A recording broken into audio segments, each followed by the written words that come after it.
Hello दोस्तों, मैं H के और आज हमारा टॉपिक है वाच्य परिवर्तन। आज का जो टॉपिक है वाच्य परिवर्तन। वाच्य परिवर्तन क्या है, कितने प्रकार का होता है, इसको हम कैसे करें, तो इसके बारे में आज बताएंगे। देखिए, वाच्य सबसे पहले आता है वाच्य। वाच्य अपनी बात कहने के तरीके को हम वाच्य कहते हैं। वाच्य की परिभाषा है कि जब हम अपनी बात को कहते हैं और उस कहने के तरीके को हम क्या कहते हैं, वाच्य कहते हैं। यानी कि हम अपनी बात किसी से कहते हैं और उस कहने का जो तरीका है उसको हम क्या कहते हैं, वाच्य कहते हैं। वाच्य के प्रकार, संस्कृत में वाच्य तीन प्रकार के होते हैं। संस्कृत में वाच्य कितने प्रकार के होते हैं, तीन प्रकार के होते हैं। एक होता है कृतवाच्य, एक होता है क्रमवाच्य और एक होता है भाववाच्य। यानी कि तीन प्रकार के होता है। अगर अब परिवर्तन कैसे आएगा इसमें, देखिए कृतवाच्य का होगा तो क्रमवाच्य में बदलना होगा या भाववाच्य में बदलना होगा। क्रमवाच्य का है कृतवाच्य में बदलना होगा या भाववाच्य में बदलना होगा। तो इसको ही हम वाच्य परिवर्तन कहते हैं। तो अपनी बात को जो कहने का तरीका है उसको हम वाच्य कहते हैं। वाच्य तीन प्रकार के होते हैं। कौन कौन से, कृतवाच्य और क्रमवाच्य और भाववाच्य। अब आता है पहला कृतवाच्य।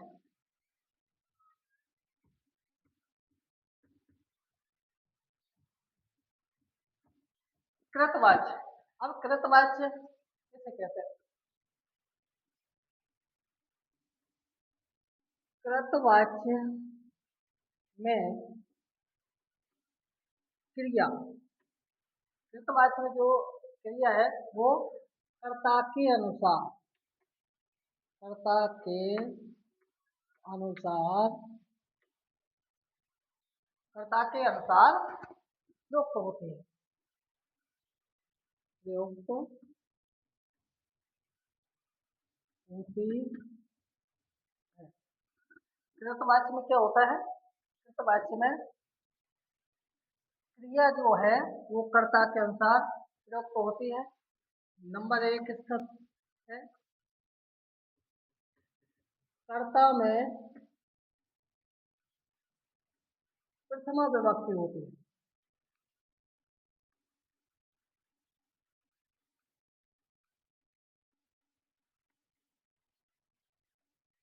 कर्ता में क्या होता है, कर्ता में प्रथमा विभक्ति होती है। और दूसरे में आता है कर्म में द्वितीय विभक्ति, द्वितीय विभक्ति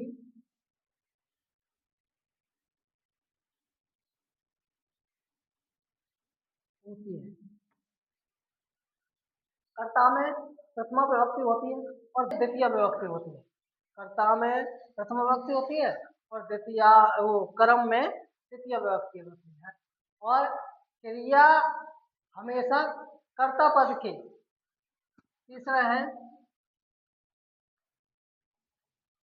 क्रिया हमेशा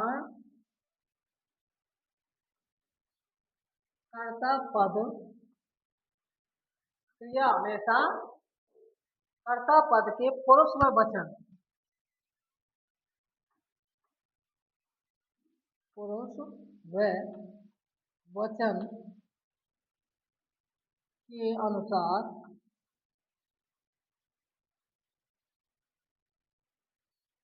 अनुसार प्रयुक्त होती है।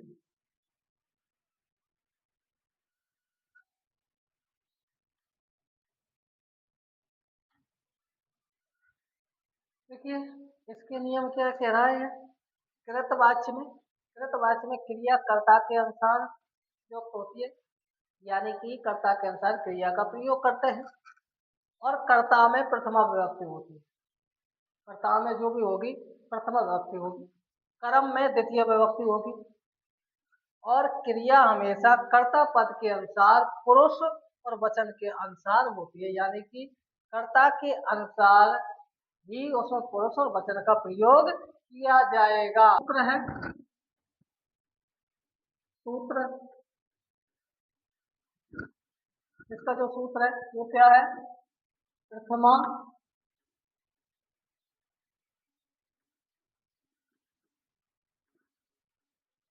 द्वितीय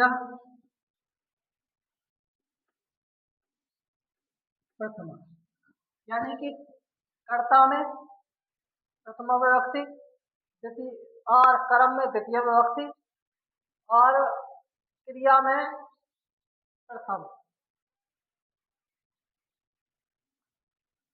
जैसे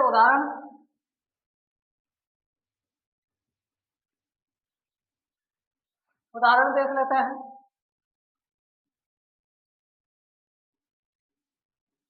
राम फलम खादते। अब राम में कौन सी विभक्ति है? प्रथमा विभक्ति। इसके नियम के अनुसार कौन सी विभक्ति है? प्रथमा विभक्ति है। फल क्या है? कर्म है, तो इसमें कौन सी विभक्ति है? द्वितीय विभक्ति है। और खादती प्रथम पुरुष का एक वचन है। प्रथम पुरुष का क्या है? एक वचन। प्रथम पुरुष का एक वचन। क्रिया राम के अनुसार आई। मान लीजिए इसमें वो द्विवचन दे देता, रामौ फलम खादतम।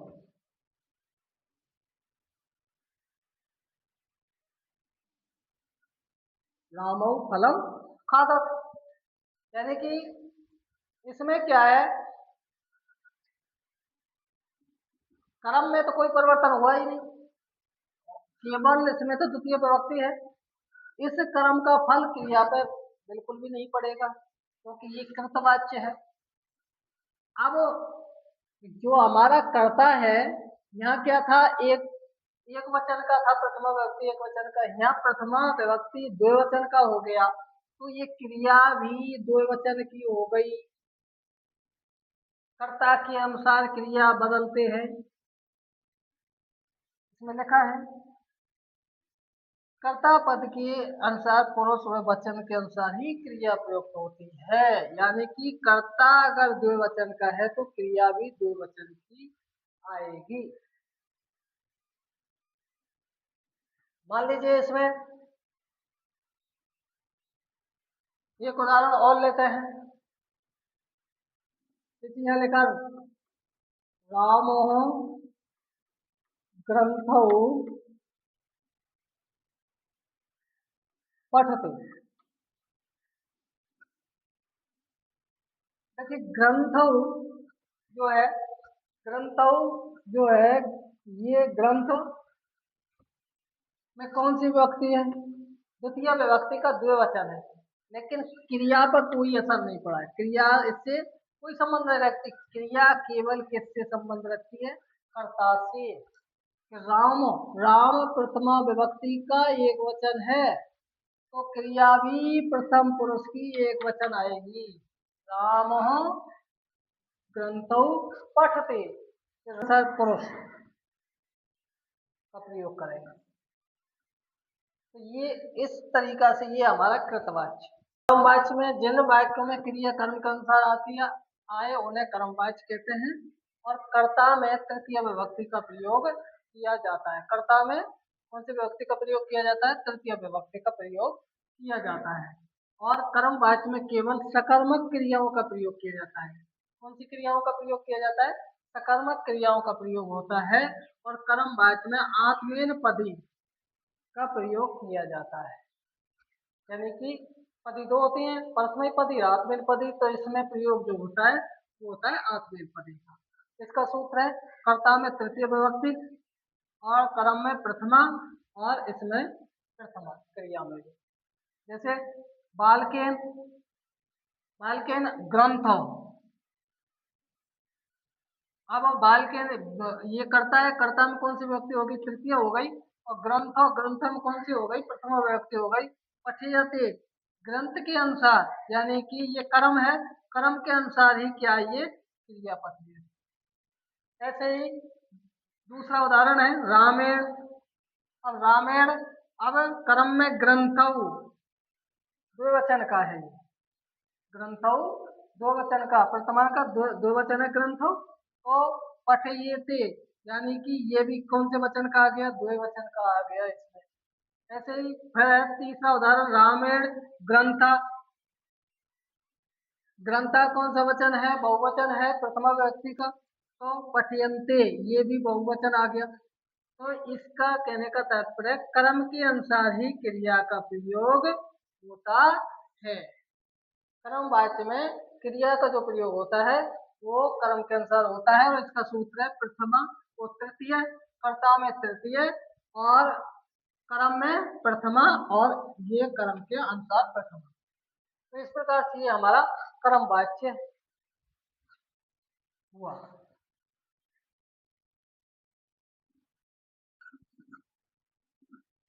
और अब आता है हमारा तीसरे नंबर का है भाववाच्य। तीसरे नंबर का भाववाच्य, इसकी परिभाषा है जिन वाक्यों में क्रिया का संबंध किसी के साथ न हो उन्हें हम भाववाच्य कहते हैं। यानी कि भाववाच्य में क्रिया का संबंध किसी से नहीं होता है, न कर्म से होता है और न ही कर्ता से होता है, तो उसको हम क्या कहते हैं? भाववाच्य। यानी कि भाववाच्य में जो क्रिया है इसका संबंध किसी से नहीं होता है, न कर्म से होता है और न ही कर्ता से होता है। और क्या कहता है पहले नियम में? कर्ता में हमेशा तृतीय विभक्ति होती है। जो कर्ता में विभक्ति आती है वो कौन सी आती है? तृतीय विभक्ति होती है। इस कर्मवाच्य में भी तृतीय विभक्ति होती है कर्ता में, और भाववाच्य में भी कौन सी विभक्ति होती है? तृतीय विभक्ति होती है। दूसरा कह रहा है कि भाववाच्य में कर्म नहीं होता है, इसमें कर्म नहीं होता है। सरलता से पहचाना जा सकता है जिसमें कर्म नहीं हो भाववाच्य, और कर्ता में तृतीय विभक्ति हो। तीसरा कह रहा है क्रिया आत्मनेपदी की होती है। कर्मवाच्य में भी आत्मनेपदी की थी और भाववाच्य में भी आत्मनेपदी की होती है। चौथा नियम कह रहा है कि भाववाच्य में क्रिया हमेशा प्रथम पुरुष एक वचन की ही होती है। चाहे कोई भी कर्ता और कर्म से संबंध नहीं होता है तो क्रिया कौन से वचन की होती है? एक वचन की होती है। और कौन से पुरुष की होती है? प्रथम पुरुष की। प्रथम पुरुष एक वचन की ही क्रिया का प्रयोग किया जाता है। ये सूत्र है तृतीया, एक वचन और प्रथम पुरुष। जैसे उदाहरण है छात्रेण, तृतीय विभक्ति आ गई। हसेयेत, तेन गमयेत। इसमें ये क्रिया है जो प्रथम पुरुष की एक वचन, प्रथम पुरुष की एक वचन, कर्ता में तृतीय विभक्ति का प्रयोग किया गया है। तो कहने का तात्पर्य है कि जो हमारा सूत्र कह रहा है कि कर्ता में तृतीय विभक्ति होगी, कर्म नहीं होगा, और क्रिया में आत्मनेपदी का प्रथम पुरुष की एक वचन की क्रिया होगी। ये हमारा भाववाच्य का है। एक बार और देख लेते हैं। भाववाच्य जिन वाक्यों में क्रिया का संबंध किसी से नहीं होता है और उसको हम भाववाच्य कहते हैं। कर्ता में हमेशा भाववाच्य में तृतीय विभक्ति का प्रयोग किया जाता है, और भाववाच्य में कर्म नहीं होता है, क्रिया आत्मनेपदी की ही होती है, और भाव में क्रिया हमेशा प्रथम पुरुष एक वचन की आती है। जैसे उदाहरण छात्रेण हसेत तेन गमयेत। तो इस प्रकार से हमारा ये भाववाच्य हुआ। और अब हम परिवर्तन कैसे करते हैं तो वो समझाते हैं।